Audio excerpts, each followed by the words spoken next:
Welcome once again to Everyday Holiness, a Faith ND podcast brought to you by the Notre Dame Alumni Association. This is again your host, Dan Allen, Associate Director of Spirituality and Service, and I'm glad you're with us today. I'm also glad to be joined by Dr. Joanna Fava. Dr. Fava is a 2001 graduate of Notre Dame, received her Bachelor of Arts in Psychology and Computer Applications. Joanna is now a licensed psychologist in the state of New York, among other places. But Joanna, welcome to the podcast. Thank you so much for having me. I'm so happy to be here. Glad to speak with you today about your life, career, holiness, all those things that we normally do. But we always start with the beginning. Where were you born? What were some of your important childhood memories? Sure. So I was born in Mount Vernon, New York, which is a suburb of New York City, just outside the Bronx. And it's where my grandparents had immigrated to, and my mother's family had immigrated to after coming from Italy in the 1960s. And I was born there. I'm the youngest of three daughters. And my mom and dad were introduced to each other because their mothers attended Mount Carmel Church in Mount Vernon, New York, together, and both had children who were approaching 30 and unmarried.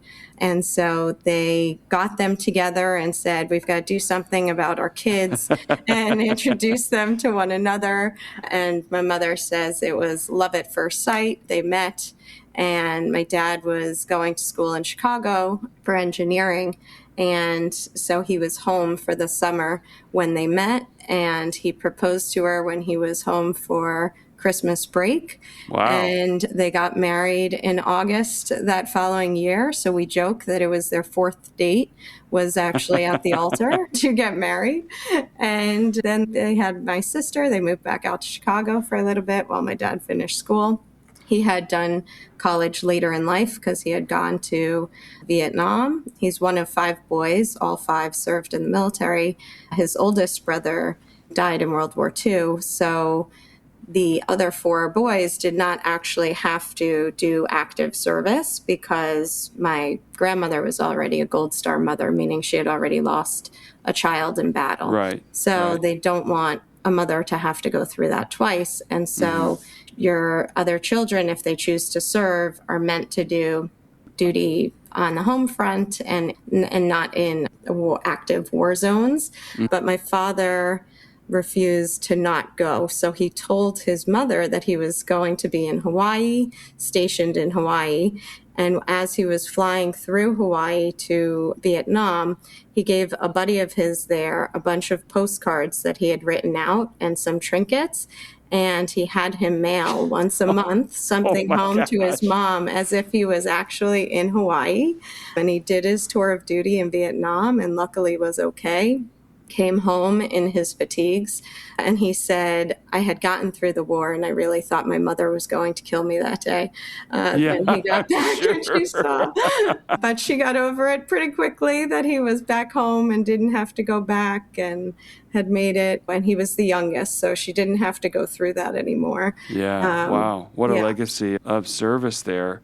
Did that, truly. Both the idea of being Italian immigrants, but also this duty to the United States as a country, did that really play out in your family quite a bit that you saw? Definitely. It was definitely a combination of pride for America and the opportunities that it afforded our family. My mom came from a very small village near Rome. And so she was brought up on a farm, no electricity, no running water. And her seven siblings, when they came here, all became doctors, teachers, professors, and they really lived out the American dream and truly believed in it, having worked in factories while also going to school, while also learning English, just kind of that idea of hard work and making things happen. And then that combined with my father, who similarly, his dad was studying to be a doctor in Italy when he came to America to visit his sisters who had immigrated, met my grandmother and decided not to go back. And his parents never spoke to him again because they stayed in Italy and he refused to go back to finish medical school. But he worked really hard, opened his own business, and brought up his 5 boys to be very patriotic and grateful to America for giving them the chance. And that service and an immigrant story of hard work and really making the best and the most of every opportunity afforded here, and being truly grateful for that really was in everything that we did, from making homemade tomato sauce and homemade pasta and all of the homemade traditions of our Italian culture, while also being very proud Americans. My dad was the Grand Marshal of the Memorial Parade for many years, marching in the parades and sending boxes to troops. I think I have pictures of me doing that before I could walk. It was a part of everything. Yeah. And it sounds like faith was also an important pillar of your childhood. What do you remember about the practice of faith as a family and how that was passed down to you? Yeah, so that parish, St. Mount Carmel, it has since closed, but where my grandmothers both attended, that was right down the road from my family home. And so we would walk there on Sundays, as long as it wasn't pouring rain or snowing. We'd walk to church, all 5 of us together. We went every Sunday. Every Sunday morning, my dad would get the tomato sauce going for Sunday dinner, and we would go off to church all together and come back to a family meal all together. So that was part of it. My grandmother remained very connected, and we were living with my father's mother in the family home. And she was very much involved with the Franciscans, who were part of that parish. And so she would do all of the spaghetti dinners for the parish or for different events that they were hosting. She was there every day. First Friday masses, we would go to Stations of the Cross. But my grandmother's favorite mass, which has always been mine, is the Easter Vigil. She would love the candles and lighting the candles, and actually all of Holy Week, because they would do the Stations of the Cross on Good Friday as a procession, and we had a statue of St. Anthony on our property that faced the corner. And so that would become one of the stations. They would stop at the corner. And so if we were running late by chance, and we would jump into the procession at Station 3, which was at our corner. But so we were very much involved and attended all of the different celebrations. But I still go to Easter Vigil every single year because it was such a part of my childhood, was sitting through that service with my grandmother, practically in tears every year, because she thought it was so beautiful. Yeah, there's things that you get to see and experience there that you don't any other time of year, even on Easter Day. It's just, there's a very unique nature to it, for sure. Definitely, yeah. And as you were coming into your own as a young woman and figuring out some of your gifts, what were some things like in high school as you discerned what God had in plan for your life? Yeah, so I went to a Catholic elementary school, which was K through 8. We were going to First Friday Mass as a class, and so much of our education was centered around faith and included faith. So to me, it was just a very normal part of the day and part of your week. And my friends and I would meet at Mass, or when we'd all go up to the loft and go to Mass together and sit together in the loft. So it became just a normal, natural part of the week. And then in high school, I went to an all-girls Catholic high school, and the service really became much more part of my day-to-day life. I was doing stuff before school, during school, after school, in between sports. There were different projects like going to a home for foster children and playing games with them after school, or doing different kind of events with them, chaperoning them on different activities or stuff like that. So I would go there a couple of times a week. We did packages for the troops. We visited nursing homes. We wrote letters, all kinds of things. It was just such a natural part of the day-to-day again, and involved in masses, as a lector, as a Eucharistic minister. All of that became part of my life in high school, and really is what drew me to Notre Dame eventually, because I wanted to continue in a place where religion was not a class. It was really a lifestyle that was pretty much embedded in everything that you did. Yeah, and I so identify with that, a life of service. We talk about being a force for good in the world, and Father Soren's sort of prophetic call there, and that's tied up in a lot of what we do here. Was Notre Dame an obvious choice for you, or was there some adversity or some question about coming here?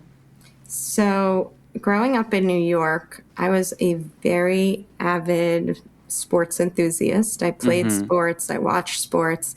I was the youngest, and I was supposed to be a boy. And since my dad already had two girls, I Right. think he was very excited to get a boy. And then there was me. And so I grew up helping him fix things and build things and playing sports in the yard and stuff like that with him, and just loved it. And so we would watch football games together. And on Saturdays, the only options you had for college football back then was Notre Dame and Penn State. And so we would watch those games, that we had access to. And so I knew of Notre Dame. My dad had also, when he was going to school in Chicago, he had driven past Notre Dame several times. He had loved it. And when it was time to apply to colleges, it was a natural choice, but I knew it might be tough to get in. We went and visited. My dad and my mom had taken me to all of my other college tours, but my dad took me to Notre Dame. And my dad was very much into videotaping things. So at all of our different events, we'd be on stage and my friends would see the blinking red light of my dad's video camera and be like, "Hey, Joe, there's your dad." And so we were videotaping, walking around the campus, and we got home and my mom said, "Oh, I want to see the campus. I heard it's so beautiful." And my dad was like, "Here's the football stadium. Here's the football stadium from our room in the Morris Inn. Here's the football stadium from a stairwell in the Knight Museum of Art." And my mom was like, "There is a beautiful basilica on that campus. And if you don't have pictures of that basilica, I'm sending you back out there." And he's, "Don't worry, I get there. And so, yeah, he came out with us and we just fell in love instantly with the campus. He visited me every year, at least once while I was there. My mom came out several times as well, not for football games, but she would sit in the basilica during the games and say her prayers and her rosary. And she came out with me one year and came to one game. I had tickets in a suite. And so I said, "Mom, this is one you'll actually enjoy. You can walk around. You can see the top of the basilica from where we'll be." And she said, "Okay, oh, fine." And so she came. And so I did get her into a football game at some point before she passed away. But no, it was an obvious choice. I really loved it. I wanted to be there. And when I got in, we were all tears of joy, very ecstatic that was going to be part. But one of my sisters had stayed at home and commuted to college. She went to Fordham. My other sister went to Georgetown, so she was pretty close by. So I was the one that was going, a plane ride or a very long car trip away. And so that was a first for my parents to have a child so far from them that they couldn't get to very easily and couldn't come home for weekends. It was a transition for all of us. And my mom said, "Don't you want to maybe think about Boston College or something else that's closer to home?" But after that visit out there and stepping foot on campus, my dad and I had made the decision very quickly. If I get in, this is it. This is the only option. So Yeah, I've heard a lot of stories like that. As it related to this life of service that you had started to develop and choosing a helping profession, helping major, did that play into your choice of studying psychology? So I started as pre-med and psychology. When you do pre-med at Notre Dame, you have to pick basically a second option. Sure. And so I was pre-med psychology. Organic chemistry changed that pre-med track for me, as it does for many. Yes. And so I leaned more heavily into psychology and had a couple of different minors, second majors, stuff like that, of Italian and sociology and computer applications eventually. Tried to get my parents to allow me to do a fifth year because I wanted to do dual major and a minor. And they said, we're not paying for a fifth year. We know that is just your ploy because you just don't want to leave there, but you have to Right. graduate, you have to leave. And so I came home with the degree in computers and psychology, unsure of what my Okay. next step was going to be. I hadn't Sure. applied to graduate school yet, and so was a little bit unsure of whether I wanted what type of program to go into and what field to pursue and whether to do social work or psychology. And so my cousin was teaching at an all boys elementary school, Catholic elementary school. And my uncle was the caterer for the lunchroom there. And they said, come on over, see if you can get some sort of a position here while you figure it out. So I was co-teaching third grade my first year out. And my mom, who was a professor of foreign languages, she was teaching at Fordham University in the Bronx. And she said, let me introduce you to some of the psychology professors here. Maybe you can pick their brain a little bit. And so I talked to a psychology professor there, and I said, I really am interested in blending psychology with criminology, and that was a strong interest of mine all throughout high school and college, wanting to understand conflict resolution and trauma and criminal mentality. My cousin was killed when I was in, I want to say, 8th grade. Wow. And that had a very large impact on my life. He was like one of my favorites. And I just wanted to understand, like, how does that happen that you're willing to hurt somebody? I had only seen in my family, in my communities and stuff like that, wanting to help people and kind of love and service. And so it just baffled me that you could have this desire to hurt somebody in such a way that would change families and lives so dramatically. And so that was an interest of mine. And I spoke to a professor who said, I teach also at John Jay College of Criminal Justice. We have a master's program in forensic psychology. I think you'd be really interested in that. Why don't you apply? Okay. So I applied, and they had rolling admission. So I think I applied in April after that conversation with her and got in and started that following August into the master's program. And that really set me in motion from I'm not really sure what I want to do to being pretty solid in, okay, this is it, and I'll figure out what in the field of psychology, but this is really what I'm dedicating myself to. And you talked about this aspect of seeing things from another's perspective or understanding how people live differently from what you grew up. Did that master's degree kind of educate you into the wider world? And what did you discover about people that was eye-opening for you?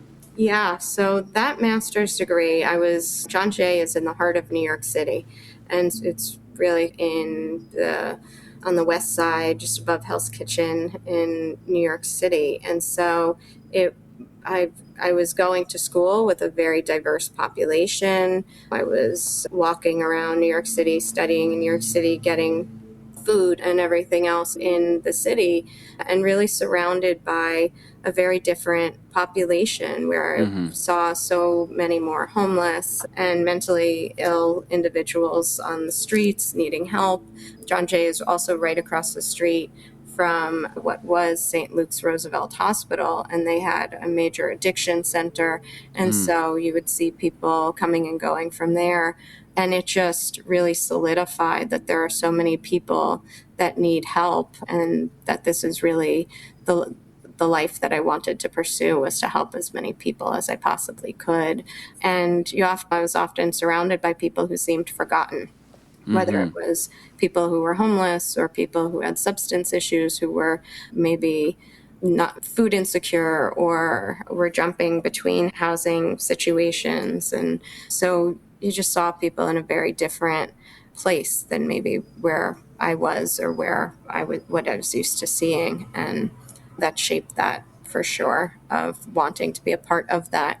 But during my master's program, one of my supervisors received a grant to what they were trying to do was there was a female prison in Connecticut, a female federal prison, and they wanted to try to connect the female prisoners to their children, if they had children, through reading.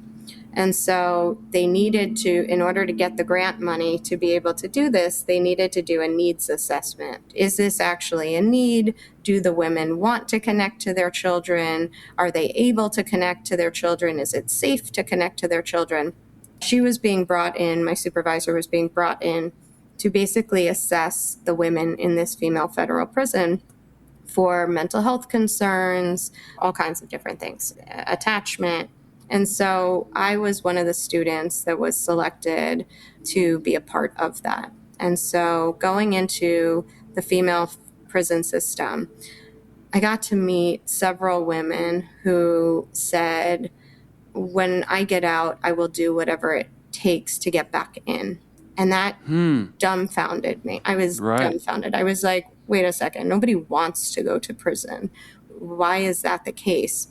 And what I learned was when men go to prison, families visit them, girlfriends, their children lots of times, siblings, friends, right? People visit them.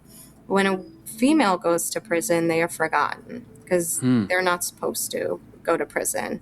And we had a society issue where when these women went to prison, their families were told told their children that they were dead, that nobody knew where they were because they were so embarrassed that they had ended up in prison. Wow. That they really had nothing to go back to.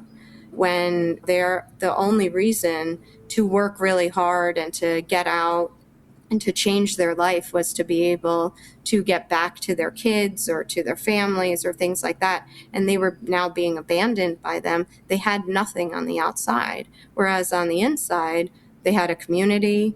They knew how it operated. They had predictability. They had some sense of safety in some ways of knowing who was good, who was not, who to stay away from, who was okay, right? They had developed an understanding of the system that made it something they actually did not necessarily want to leave. Doesn't mean that they liked it there, but it was the best option of what they actually had available to them. And that was heartbreaking to me. Yeah, it's hard for us to imagine that kind of situation, but you were certainly encountering it in real stories and real lives. How did your faith interact with all these situations during this time where you were just seeing people at sometimes in the depths of despair or just very difficult situations? How did you reconcile that with God and your faith? In lots of situations where I was either an extern, an intern, a student who was working in a particular lab, lots of times I was going to places that were a little bit further away from my home. That center was in Connecticut, so I'd have a long drive. Other internships and stuff were in Newark, New Jersey, or in Manhattan, or things like that, where I'd spend large kind of periods of time in my car. And I didn't really enjoy music because there was just so much emotion after a day like that. And Sure. So I would drive in silence on my way back, sometimes crying and just letting the emotion out. Lots of times praying for people, praying for strength to be able to do another day. It was hard to be a part of those stories and people's hopelessness like that. And for many people in prison, faith is actually the thing that gets them through. So there's different types of liturgies that are offered. There are chaplains and people that are visiting from different religious orders who are trying to bring people to prayer as a way of getting through. And I was learning a type of treatment called dialectical behavior therapy. And one of the skills in dialectical behavior therapy is the IMPROVE skill, which is an acronym. The P in IMPROVE is prayer. And the IMPROVE skills are really when you have very little at your disposal. Sometimes we say when you're in distress, a way to cope would be watch television or exercise or have something to eat or call a friend. When I was in the prison systems, we couldn't teach people those types of skills because they didn't have the freedom or the access to those types of coping strategies. The improved skills are really those skills that you need nothing for, right? It's imagery, it's making meaning of a situation, it's prayer, it's relaxation through breathing, right? So those improved skills became a foundation of what I was teaching people and what I was working with people on building as their coping kit in the prison system. And many used prayer, especially in that women's prison, where they were praying for themselves, they were praying for their families, for some resolution and connection with their children, that their families would give them another chance. And so prayer was a central part. And so whether I was praying with them, praying for them, it was a massive part of their day-to-day experience, and one that I was able to cultivate with them. Yeah, I'm very glad to hear that. There's sometimes when I feel like life gets so heavy or you encounter such difficulty that I don't have any other recourse but to pray, because I just don't know what else to do. There's some problems that are unsolvable, and prayer is the only thing that I feel like I can do to contribute.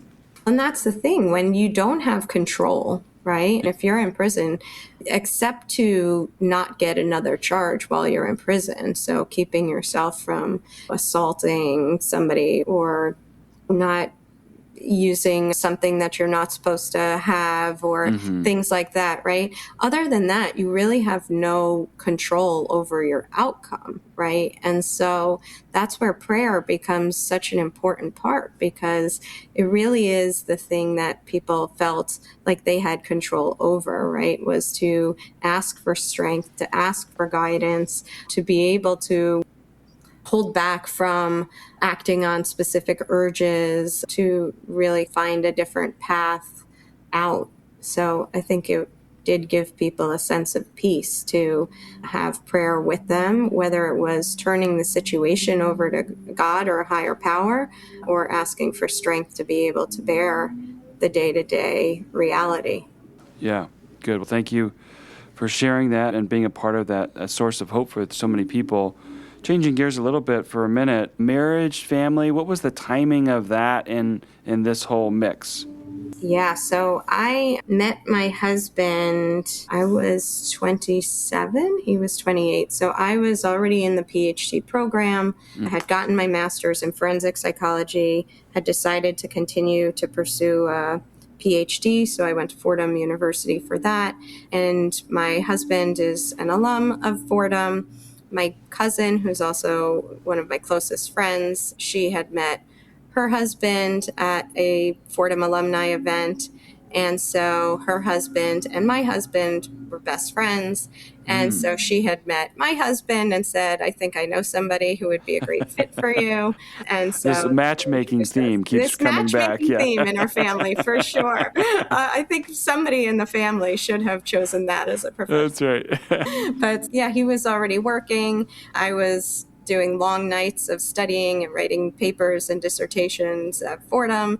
He would take the train because he lived in the Bronx, and so he would take the train from New York City to Fordham and find me in the library and bring me dinner or snack or something on his way home. And so then he proposed to me at Notre Dame, actually. He had heard stories of how during my time at Notre Dame, when I'd get homesick, I would go to the grotto, and there's a large tree there, as many Notre Dame people will know. There's a large tree outside Corby that overlooks the lakes, and I would sit in that tree when I felt homesick or just needed some peace. And he proposed to me in that tree. So one of my regrets at Notre Dame was that I had missed the Father Ted event during senior week. And so after my husband proposed, he had organized with Father Ted's assistant for Father Ted to bless us. Wow. And so we went up to Father Ted's office and sat with him for an hour, he was telling us a bunch of stories and gave us a blessing. And It was wonderful. So, and then we got married in New York City in 2009 at the Church of Notre Dame on the Upper West Side because they had a grotto. So Yeah. it felt like it was bringing me right back to where everything had started. And now we have 3 children we have 11-year-old twins and a 9-year-old. Okay. Thank you for sharing that, and what a special opportunity there with Father Ted. You talked about the Franciscan spirituality was part of your childhood and upbringing, and then you encountered Holy Cross spirituality at Notre Dame. What were some of your lessons of Holy Cross spirituality that stick with you? I think just the idea of service to others, it was so ingrained in everyday life from just it was just natural. It was a natural part of life. Masses were in your dorm. It was easy to be holy, right? To be religious, to practice your faith. And I think that really lived on for me, that it doesn't have to be challenging. It doesn't have to be a mission trip to a distant place or something like that. It is in the everyday actions, everyday service towards others, those acts of kindness, helping the neighbor across the street or somebody in your neighborhood. That was so ingrained throughout my time at Notre Dame. We did urban plunges in our towns during the breaks. And so when I was home in New York, I did a Notre Dame urban plunge. And when I was in getting my PhD, my very first mentor was a neuropsychologist who was also a CSC priest. And so even in our banter and our day-to-day conversations and the way in which he would supervise me on understanding the people that we were assessing and what was important to them and what their values were, and asking them about faith and asking them if religion or prayer was important to them, if they wanted me to pray with them or for them. That was just embedded naturally in everyday conversations, assessments. And so I just think that shaped everything. And having a mentor who truly embedded it in the practice as well was important. So he was a great supervisor that helped me with understanding different aspects of psychology and patient care and neuropsychological assessment. And I helped in his practice for 9 years until I had my twins. But during that time, in learning that he was also a CSC priest, he married my husband and I. He baptized my 3 children. He presided over the funeral of my mom. And last week at his funeral, I spoke there about the impact he had on me. Yeah, it kind of was a very meaningful relationship and supervision experience that transcended just neuropsychological assessment into really how to be a good person and to carry that into the work that we do. Yeah, I just love that aspect of sharing life. And sometimes as the years go by, we get that full circle view of the gift that we are to each other. And I love that aspect of Holy Cross priests, that they just seem to share life with people so well. As it relates to your career and such, once you got the PhD, was it clear what was next for you, or how did you figure that out? Yeah, I had been throughout getting my PhD, which ultimately took 7 years. I had been working with people on parole and in different correctional facilities. My residency was split between a hospital in Newark, New Jersey, and a male correctional facility also in Newark. And I had been in that system and working primarily bringing kind of evidence-based treatments into those systems. And then when I got pregnant with the twins, I was actually interviewing back at the female federal prison, who they were recruiting me to come back to lead their trauma program, as that's one of my specialties. And I found out that I was pregnant with twins. And so I decided I did not want to be pregnant with twins in prison, Yeah. which could be a dangerous position to be in. And so I, at that point, adjusted to group private practice in Long Island. And I was there and started their trauma program and stayed there for a number of years.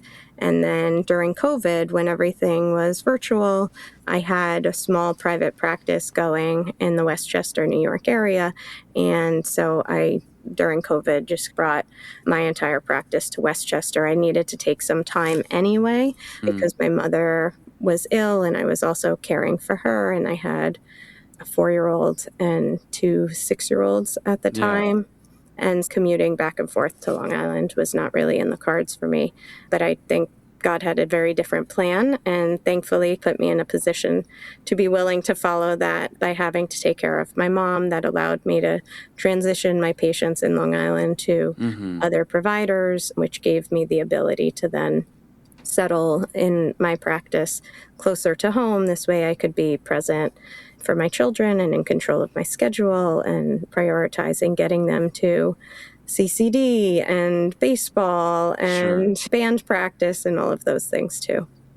Yeah, sometimes the ratios change in terms of our availability for work, and while work is important, sometimes those other aspects of our vocations become important, and then as people either grow older or their needs change, then we readjust again. But it's a sense, it sounds like you had this ongoing discernment about how you blended all the different aspects of your life together. Yeah, and I think as working moms, we sometimes feel very guilty all of the time. Either I should be doing more for work, I should be doing more with my family, I should be doing more with my spouse. And so nothing ever feels like you're doing enough because you should be doing more in every aspect. And I think being able to listen to it is the time to transition to working closer to home and being in charge of your schedule, that really allowed me to blend all of the important aspects of my life and to be able to live them fully without that guilt that I should be doing more in any one area. Yeah, ultimately there are only 24 hours a day and only so much of us to go around, and those things change. If we could touch upon your mom as she went through her illness and death, you have been a part of so many other people's stories of grief and hardship and carrying crosses, and now here you and your family were carrying this with your mom. What was that like for you? Yeah, so because it was during COVID, when my mom got very ill, there wasn't the same ability to have care at home because people weren't allowed to go into homes. One of my training years, I was doing a study on hope and hopelessness at the end of life with cancer patients at Calvary Hospital in the Bronx. And so I had been involved and surrounded by hospice care. And as I was doing the studies and asking the questionnaires and talking to people about their end of life story, it became really important to me. And I saw other nurses and doctors really talking about dying with dignity. And that was so important to me to provide to my mom. She worked until literally the day before she passed away. It was so important to her to be a professor. She loved teaching. She loved being around her students. So I would go there and do my sessions in one of the bedrooms and start up her Zoom classes, and she would teach from her home or do her meetings. And then we would pray at night together, and then I would redress her wounds. They would basically call and give my dad or my sisters and I directions on what to do because they couldn't necessarily come into the home to do it themselves. And we were there trying to do the best we could to have her comfortable, to have her distracted, to be present with her. My sister would bring her the Eucharist every Sunday. We would read the Mass to her. She would watch it on Catholic TV. And it was a part of that time for sure. My children were in virtual school so that we could spend as much time with my mom as possible without worry of them bringing any kind of germs to her. So just being together, being surrounded by family and praying together and helping each other in time of need was a really important part of that time of our lives. And when she passed away, we were waiting for the local priest to come from her parish to do anointing of the sick. And we were all praying her favorite prayers with her when she passed away. That became just faith carried us through that time, but it also, I think, was such an important part that gave her hope and reduced some of that fear at the end of life that she would be okay. I know that's what she would say during that time. I know I'm going to be okay. And so I think faith was an integral part of that transition process for her. Yeah, the pandemic was such a difficult time for so many, but it was especially difficult in those situations of nursing care or end-of-life things when you couldn't do as many of the quote-unquote regular things. So what a gift, at least, to be able to be there with your mom so much and give her such a dignified death. I'm sure that was a grace to her.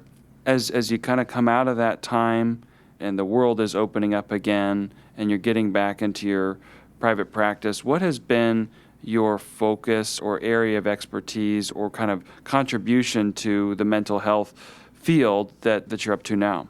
Yes, I specialize in dialectical behavior therapy, which is for people with bigger emotions, big anxiety, big depression, big anger, but also big compassion, big empathy, right? So who feel their feelings more intensely. So I lead groups and do individual therapy for people in all different walks of life. I have my regular caseload, and then I also have pro bono spots and sliding scale fees because I never want somebody to not participate in evidence-based good therapy because of cost. And so I have spots available for individuals who can't afford treatment because I want everybody to be able to access good care.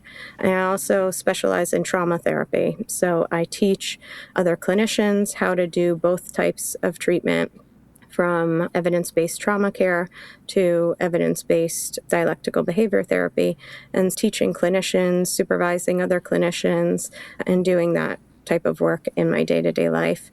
I think with trauma, similar to being with people in death, it's something that we don't really talk about, times and experiences of life that people feel very alone. And so it's important to me to hold space with them and to create a safe place where they can talk about what they're going through, what they have experienced, what their fears are, what their past and present are like, with somebody who can hold that and who can help them through that. So that's really where I try to focus as much time as possible. Mm-hmm, mm-hmm. And sometimes you talked about a stigma with women in prison.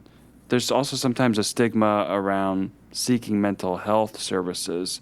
How do you help people maybe get over that? And what outcomes do you see that give you hope as a clinician? I think sometimes people will be forced to access mental health care because one of the areas that dialectical behavior therapy was initially designed for was people who were highly suicidal. And so sometimes they are brought into the mental health field because a family member, a spouse, parent is concerned about them and their risk or their safety.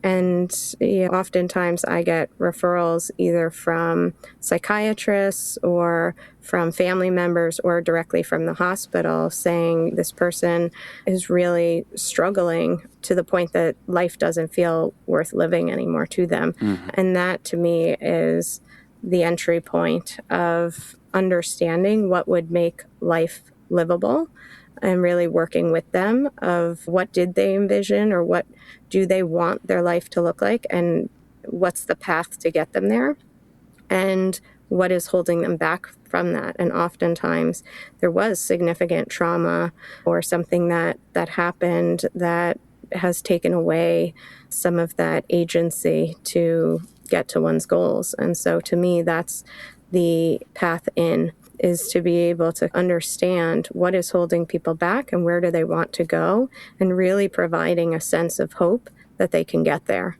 That to me is everything. And when I see people who were once in and out of hospitals for suicidality, living a thriving life, having their own mental health practices, teaching families, doctors, nurses, lawyers, CEOs.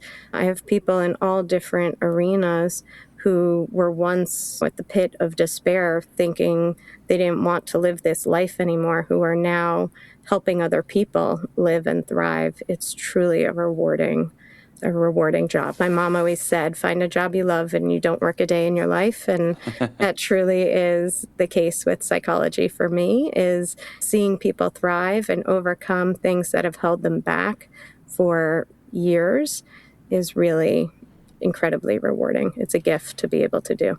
And it strikes me that there's aspects of our Catholic faith where there is dialogue going on. You think about the sacrament of confession, you think about spiritual direction. In our Catholic faith, there's this sense of talking with another person is of great value.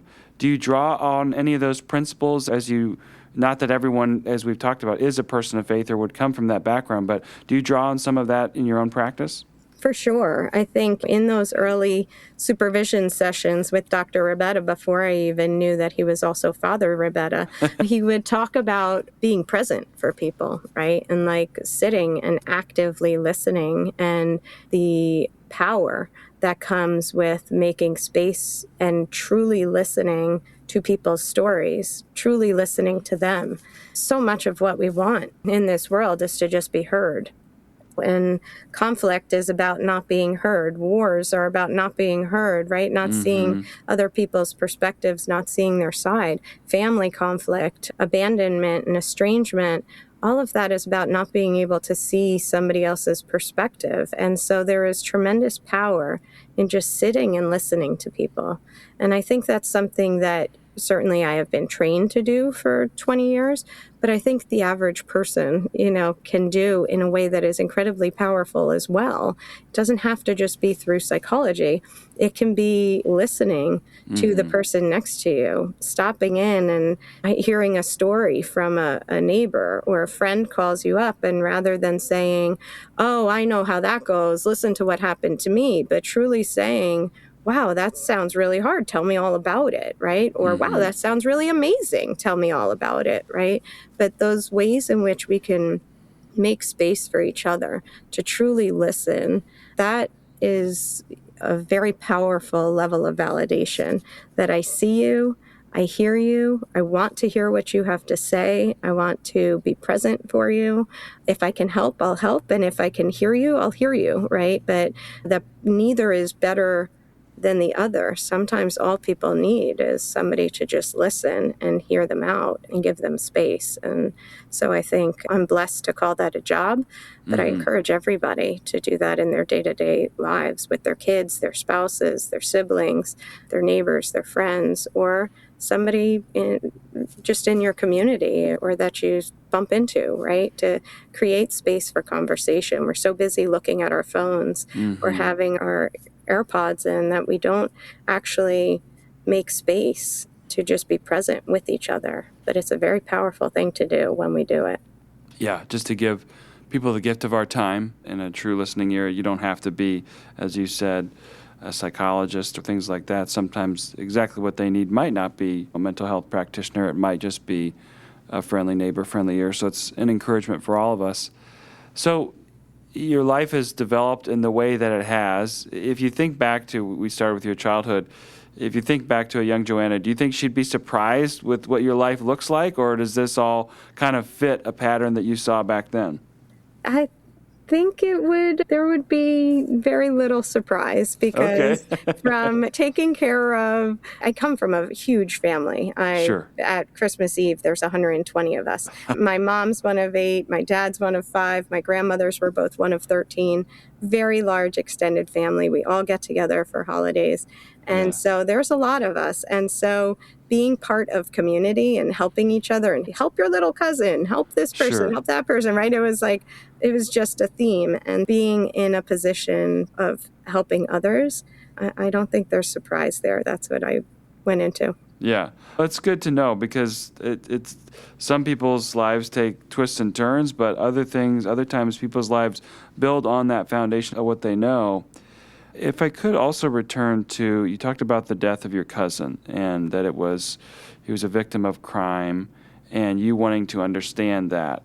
How has your understanding of not only that situation, but people's motivations and when they commit these sometimes very heinous acts, where does that come from, and what can we do as a society to help ensure that fewer and fewer of those things happen? I think what I've learned and why it became a subspecialty of mine is that so much of criminology comes from trauma. And when you are living kind of a life of survival, we shouldn't live in survival mode. Maybe it's something that we have every now and then during our lives to get through a moment. Something terrifying is happening and survival mode gets us through it. Sure. But it shouldn't be the way that we operate on a normal basis. And for lots of people who end up involved in the criminal justice system, survival mode has become a way of life, either because of their communities, their family life is very stressful or chaotic, substance epidemic. There's a variety of different situations that have caused people to have instability in the world around them that has made them have to rely on survival mode. And survival mode means you are constantly scanning the environment for threat.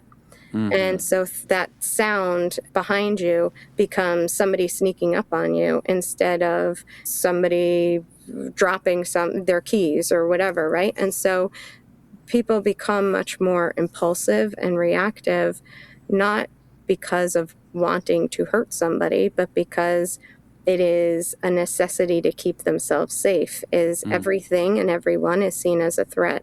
And so I think the more that we can recognize trauma in our world, in our communities, and be targeting that, the more that we can help people come out of environments, whether it's children or communities, find other aspects of building sustainable lives and functioning in kind of a community that thrives rather than one that is fostered in survival, right? If you think about gang mentality, it's kill or be killed. And so you're really looking for people who are operating in survival mode.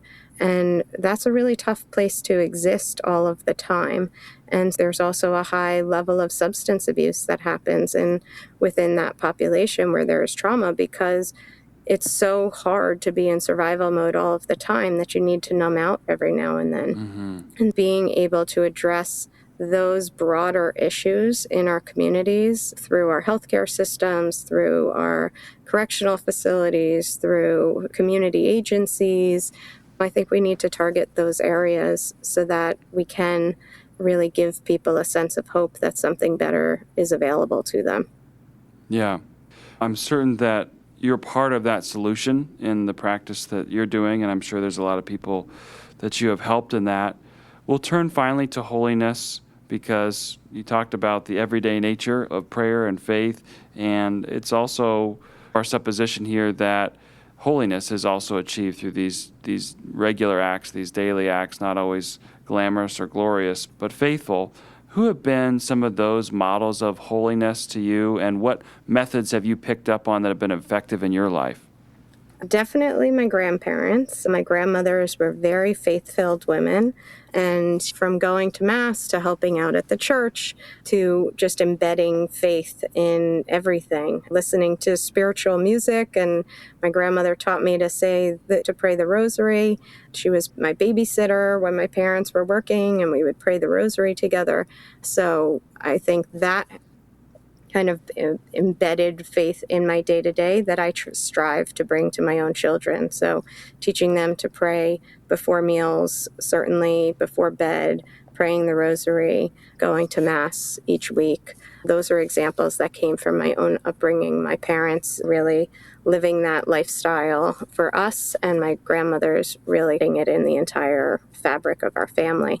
And then as I progressed, really, Father Ted at Notre Dame, I remember walking to class, studying for a chemistry final in Step-In Center, and I was walking across to Step-In with my nose in my book, trying to do those last-minute cramming, and Father Ted was walking towards me, and I almost bumped into him, and he just had me stop, and he said a prayer as I was walking, and I felt so much calmer going into that exam, and it was a moment, right? And taking kind of those moments to check in on somebody, to give them a smile or a word of encouragement or a message of hope in whatever they're struggling with, making space for people.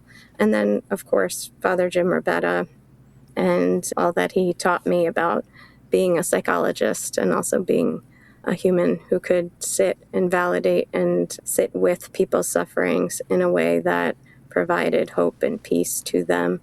I think that had a tremendous impact on me professionally, but also personally. And I hope that I do that for my own children and within my own family as well.